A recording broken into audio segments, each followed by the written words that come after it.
How's it going, everyone? This is EK1 Gaming here, and in today's video we're going to be taking a look at the PTS Phase 3 patch notes.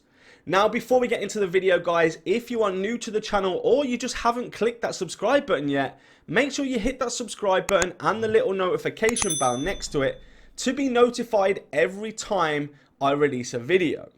As well as that, this week we released our Patreon account. Now, this account is to help support the channel, and all of the Patreon money goes into equipment for the channel. So if you're in a situation where you can do that, please go ahead and follow the link that's in the description and in the pin of the video and the comment section, and go ahead and become a patron. There's lots of different rewards. You get all different things for becoming a Patreon. However, I do say please look after yourselves first before having to worry about the channel. You know, the channel's here for you guys. It's always going to be free for you guys.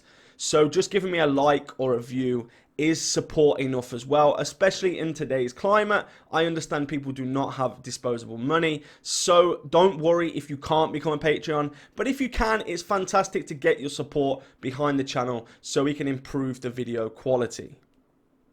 So now let's get straight into business. The first part of the patch notes is the gameplay changes, and under general they have increased rifle base ammo capacity by 50% from 280 to 420. Gunner specializations, emplacement talent, weapon handling bonus reduced from 15% to 10%. And the UI text has not been updated and will stay 15% in the talent description. I don't know why they couldn't have just changed some writing. Then the NPC difficulty balance. So they've reverted the increases to base NPC status effect resistance in heroic and legendary difficulties during PTS Phase 2. On a note, some legendary bosses and specific archetypes in Phase 3 unfortunately did not have their resistances reverted. This has already been fixed to U10, where they have been fully reverted back to previous levels. Now, there's a developer comment on this, and it says one of the obvious advantages to running a PTS in multiple phases is we can afford the opportunity to try and experimental ideas while receiving immediate feedback. We knew this would be a controversial change, but wanted to try it anyway in order to see how it would affect the endgame meta. Unfortunately, one of the things we failed to do was appreciate just how much a blanket resistance buff to NPCs would affect the viability of non-crowd control status effect builds. We never intended to release TU10 with any sort of nerf as significant as that. And we agree these resistance changes are not in the best interest of the game. So they have been entirely reverted in favour of addressing the particular crowd control skills we feel are currently scaling too high in both uptime and frequency. More information on those changes can be found below in the skills portion of these patch notes. So, of course, they've reverted it back. I don't get why they're saying this is Phase 3. This is going to be the final phase, hopefully, of PTS. But they're saying, oh, by the way, it still says 15, but it's 10. Oh, actually, a couple of bosses haven't been changed. It's like they've just half-heartedly given us the PTS Phase 3. I don't understand why they've done that. But hey, let's go on to the next bit. It says loot changes. Loot containers, part of living world activities, now scale with global difficulty. Something we've been asking for a long time, which is fantastic. Developer comment on that. Several issues regarding loot not scaling properly in PTS Phase 2 have been addressed. These are specified in the bug fixes section. Now let's move on into the exotic changes. Now there's a developer comment. TU10's significant buff to weapon handling meant some exotic weapon mods no longer made sense or resulted in overtuned performance that no longer fit with the original design profile. We also took this opportunity to make improvements to underperforming exotic mods / configurations. So the Bighorn, the Big Game Hunter headshots now grant +2% headshot damage, which is increased from 1%. It has increased optimal range from 27 meters to 40 meters. Optic mods bonus increased from 0% to +30 headshot damage. Magazine mod bonus changed from +7% headshot damage to +10% reload speed. What we really wanted there was magazine size. But hey, they've kind of half listened to what people are saying. The Mantis optics mod bonus increased from 35% to 40% headshot damage. The muzzle mod bonus changed from 7% headshot damage to 5% crit hit chance. Now highlights weak points when aiming through the scope, because it's meant to highlight heads and weak points, and it didn't highlight the weak points before. The Nemesis, the optics mod bonus increased from 35% to 45% headshot damage. The underbarrel mod bonus is reduced from 15% to 5% weapon handling. So again, nothing really with the Nemesis change in there. It's still going to be super powerful. If anything, if you hit a headshot, it's going to be even more powerful. The Chameleon, Adaptive Instinct, increased the number of hits required to gain the body shots buff from 60 to 75, and increased its weapon damage bonus from 80% to 90%. The Optic mod bonus changed from 15% accuracy to 15% crit hit chance. The muzzle bonus changed from 5% crit chance to 10% accuracy. And the underbarrel mod changed from 10% crit chance to 10% stability. So I don't think they understand what they've actually done there. They've changed from 15% accuracy to 15% crit chance, but they've actually added then 10% accuracy and 10% stability and took away a further 15% crit chance. So they could have just done that in one mod change. I don't know why they even bothered to do it over all three. I don't know what's happened there. I don't think they've read that properly. So they give you 15%, but you lose 15% anyway, so there's no actual increase in crit chance. Also, the body shot buff from 60 to 75, again, is pathetic when you've only got, I think you've got, 50 rounds in the Chameleon. The magazine size is too small, so you're going to have to reload and land all your shots pretty much to be able to get that stack. Merciless/Ruthless, binary trigger, reduced the amplified weapon damage at 7 stacks from 900% to 500%, and the explosion damage from 1200% to 500%. So they basically killed the Merciless. Muzzle mod bonus reduced from 20% to 10% stability. The underbarrel mod is reduced from 20% to 10% weapon handling. And the magazine mod reduced from 15% to 10% reload speed. I really don't understand why they've changed the Merciless so much when it wasn't even that viable anyway in the game. They've just literally buried that gun. Developer comment, Merciless was previously balanced for its very unwieldy handling and compensated with very high burst damage. With access to much higher weapon handling, this is being toned down dramatically. And then we move on to the Eagle Bearer. So the underbarrel mod bonus changed from 10% stability to 10% weapon handling. Now the Lady Death, Breathe Free, lowered the amount of maximum stacks from 40 to 32 and increased the damage amplification per stack from 60% to 75%. Optics mod bonus increased from 5% to 10% crit chance. Muzzle mod bonus changed from 5% crit chance to 5% crit damage. And the underbarrel mod changed from 5% crit damage to plus 500% melee damage. Again, why do we need melee damage? That is stupid and pointless. So we've basically lost 5% crit damage. But we've gained the crit damage back on the muzzle. But we've also lost chance. So it's okay, I suppose. I don't never get melee damage. I don't understand why they do that. Now the Pestilence, muzzle mod bonus changed from 10% stability to 10% accuracy. And the underbarrel mod changed from 10% weapon handling to 10% stability. Chatterbox, optics mod bonus increased from 5% to 15% crit chance. The muzzle mod bonus changed from 10% crit chance to 5% crit damage. The underbarrel mod bonus reduced from 15% to 10% weapon handling. And the magazine changed from 10% reload speed to plus 10 rounds, which is not bad in the chatterbox. Magazine base capacity reduced from 60 to 50. So, okay, so they've given us more magazine size, but then reduced the magazine anyway. So that's absolutely pointless. The Liberty, optics mod bonus changed from 5% crit chance to 5% headshot damage. The muzzle mod changed from 15% stability to 5% crit chance. The magazine changed from 15% reload speed to 15% weapon handling. And it no longer highlights weak points when aiming. And now the Regulus, the muzzle mod changed from 5% crit hit damage to 20% accuracy. Now what we'll do is we'll go to gear sets and brand sets. So gear sets, Foundry Bulwark, makeshift repairs, repair over time effect reduced from 40% of damage to taken over 10 seconds to 20% over 15 seconds. Improved materials now increases makeshift repairs from 20% to 30% over 15 seconds. And process refinery now increases makeshift repair speed from 15 seconds to 10 seconds. So you can basically get 30% over 10 seconds instead of 40%. Which is, you know, it's okay. But with those two talents active, you was actually getting 60% over 10 seconds. So they've basically chopped it in half.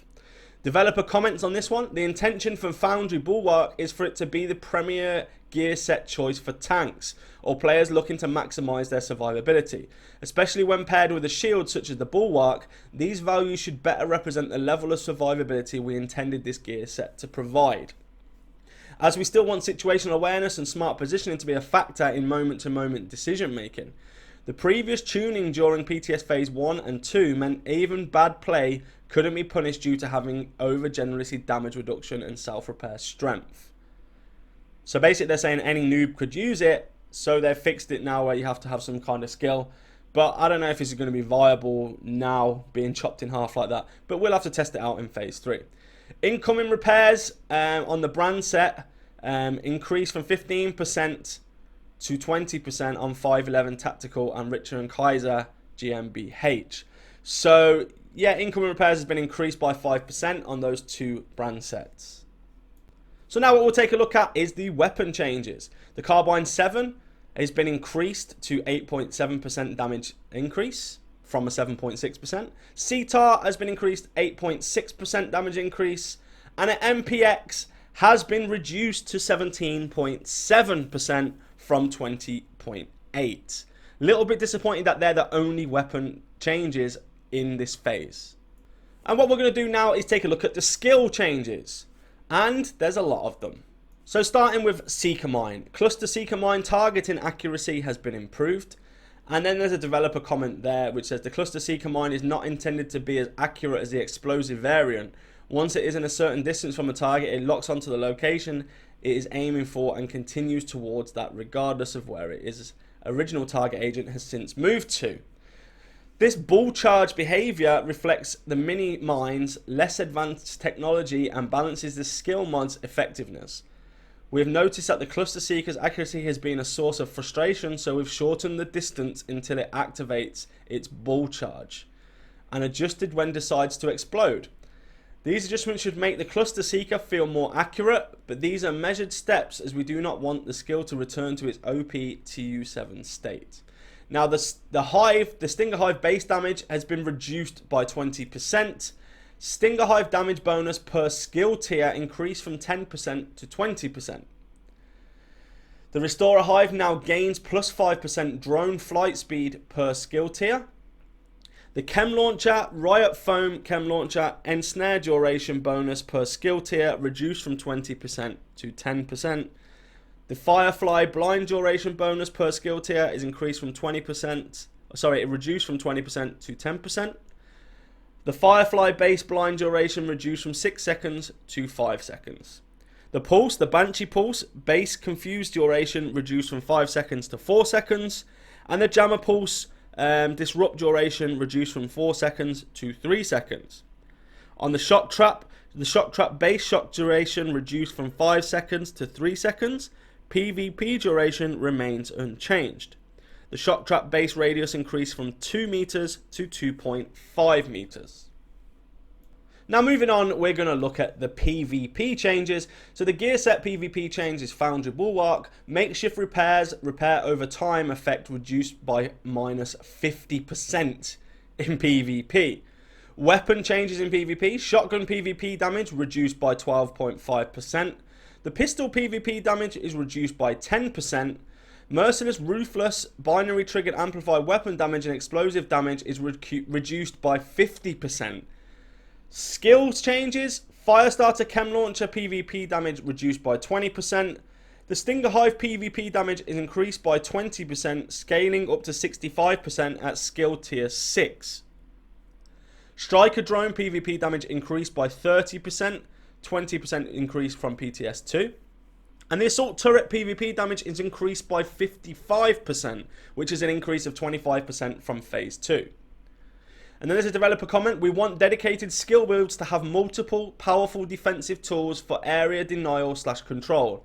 In an attempt to replace the loss in bleed damage on the Stinger Hive duration, the first wave of PTS, we overcompensated with a buff to the Hive's base drone damage that made it too powerful in the hands of non-skill builds. In order to address that, we lowered both the base and the PvP modified damage of the Stinger Hive's drones, but doubled the amount of damage gained from skill tiers. The end result is a minus 55% reduction in Stinger Hive damage compared to the PTS phase 2 values at skill tier 0 and minus 10% at skill tier 6. Compared to TU9 values, it remains 20 to 65% increase in the Stinger Hive damage within PvP. Now, last but not least, bug fixes. They fixed a progression blocker in the Pentagon mission that occurred after being downed by a rogue agent. They fixed a progression blocker in the District Union area caused by killing warhounds without entering the room. They fixed ongoing directive granting unlimited hollow point ammo for specialization weapons. They fixed merciless not triggering the explosion after granting 7 stacks. They fixed stack inconsistencies with the the advantage talent of the Striker Battle gear set. They fixed extra Season Pass project slots showing as restricted to Season Pass holders. They fixed a Delta error occurrence when in the Operation Dark Hours raid. Fixed an area in the Liberty Island mission where NPCs would get stuck.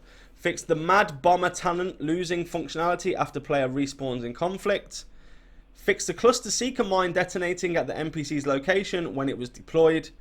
Fixed signature moves Tip of the Spear talent not doubling signature weapon ammo for demolitionists. Fixed Ninja Bite Messenger's Parker talent not granting bonus armor. They fixed the Bighorn's headshots granting headshot damage stacks not working. The UI inconsistencies in the global event reward menu. BTSU data gloves transference overclock talent not granting skill haste for the Hive. They fixed future initiatives tactical superiority talent not amplifying bonus damage correctly. System corruptions hack step protocol talent not applying the 20% repairs correctly. Fixed incorrect description of the BTSU gloves. Fixed incorrect description of the Negotiator's Dilemma hostile negotiations talent.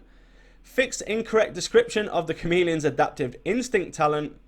Blinder Firefly should no longer accidentally destroy itself when thrown behind low cover. Sticky bomb launcher projectiles should no longer get stuck and blow up in your face when quick deployed from behind low cover. And then it says known issues. Some loot containers may not drop loot in missions on legendary difficulty. So I hope this video has been informative to you and you have got some information now on phase 3 of the PTS and what changes they have made in terms of fixes, weapons, skills, etc. Some of those we're going to be trying out on stream tonight and also tomorrow so we can get a good feel to what's actually changed and how it affects the gameplay. Guys, like I said at the beginning of the video, do not forget to hit the like button, hit the subscribe button, and leave me a comment in the comment section below telling me what you think to these changes. Thank you so much, everyone, for your support. Do not forget, I will be streaming later on today and tomorrow on YouTube, so be sure to come and join me, say hello, and relax with the EK1 gaming team. Take care, everyone, and I'll see you all in the next video. Let's go!